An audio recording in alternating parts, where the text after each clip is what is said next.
अर्जुन ने कहा, पांचाली मैंने तो इसके वध की प्रतिज्ञा की है, मैं इसे जिंदा नहीं छोड़ूंगा।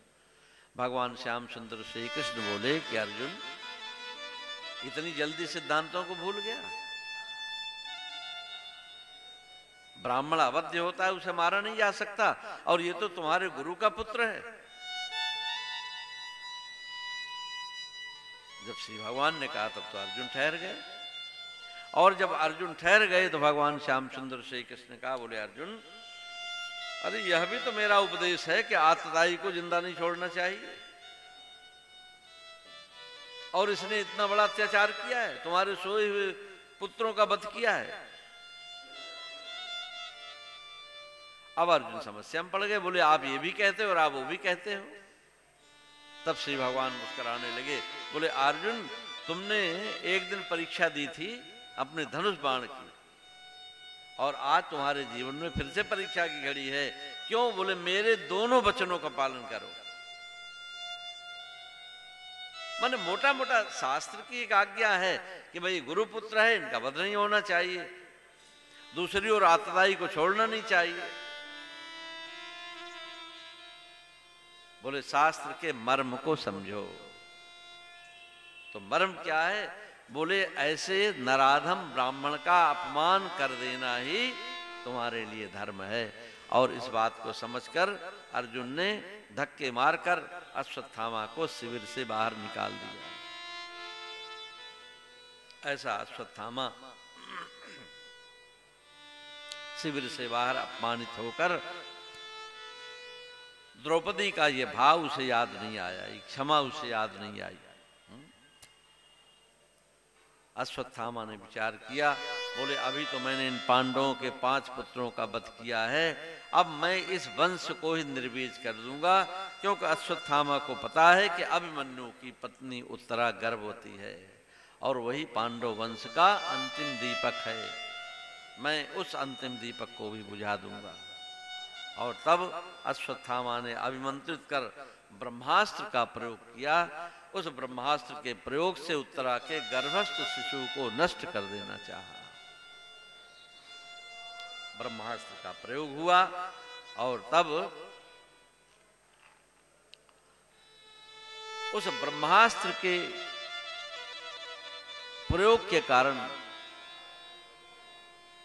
गर्भस्थ शिशु के ऊपर आए हुए संकट के कारण उत्तरा दर्द के कारण चीत्कार करते हुए भगवान श्याम सुंदर श्री कृष्ण के चरणों में आकर प्रणिपात पूर्वक, और यही वह बेला है जब भगवान श्याम सुंदर श्री कृष्ण अब जाना चाहते हैं,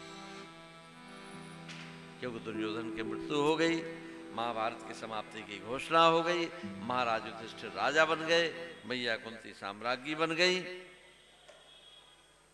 सब ठीक हो गया। भगवान श्याम सुंदर श्री कृष्ण विदा लेकर जाना चाहते हैं, और ठीक विदा की वेला में इस प्रकार की समस्या खड़ी हो गई, इतना भयानक संकट आ गया।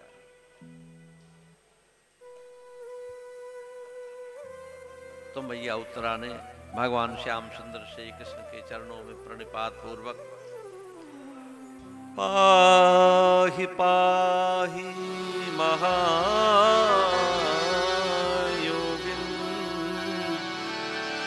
देव देव जगत्पते नान्यं तत् अभयं पश्ये यत्र मृत्युः परस्परम्। इस प्रकार पाहि माम जगत गुरु पाहि माम रक्षा करो, ऐसे भगवान श्याम सुंदर श्री कृष्ण के चरणों में उत्तरा पड़ी हुई।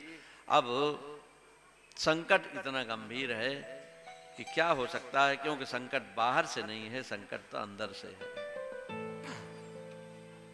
भगवान श्याम सुंदर श्री कृष्ण सबकी ओर देखते हैं, और आज सबका मस्तक झुक गया। महाराज युधिष्ठिर को देखा, अर्जुन को देखा, भीम को देखा, कोई अपने धनुष बाण पर गर्व करता था, कोई अपने गांडी, कोई अपने गदा पर गर्व करता था। लेकिन ये सारा युद्ध तो बाहर का था ना, बाहर का युद्ध हो तो लड़ ले, लेकिन युद्ध तो अंदर चल रहा है। और ठीक ऐसी अवस्था में भगवान श्याम सुंदर श्री कृष्ण के समक्ष उत्तरा ने जब प्रार्थना की तो श्री भगवान स्वयं आज जो भय प्रगट कृपाला जो प्रकट होते हैं, ऐसे श्री भगवान आज उत्तरा के उस गर्भ में प्रवेश करते हैं। और तब ब्रह्मास्त्र ने श्री भगवान को हाथ जोड़ा, बोले प्रभु आप? बोले हाँ मैं। कैसे आना हुआ? बोले मैं तो रक्षा के लिए आया हूं। ब्रह्मास्त्र ने कहा मैं तो नष्ट करने के लिए आया हूं प्रभु, मेरा प्रयोग हुआ है। तो श्री भगवान ने कहा तुम अपना काम करो। और तब ब्रह्मास्त्र ने उत्तरा के गर्भ को जलाकर नष्ट कर दिया। और तब स्वयं श्री भगवान ही अपनी दिव्य कृपा रस मूर्ति लेकर उत्तरा के उस गर्भस्थ शिशु के अंदर प्रवेश कर भगवान श्याम सुंदर श्री कृष्ण ही अब स्वयं परीक्षित के रूप में प्रकट होते हैं।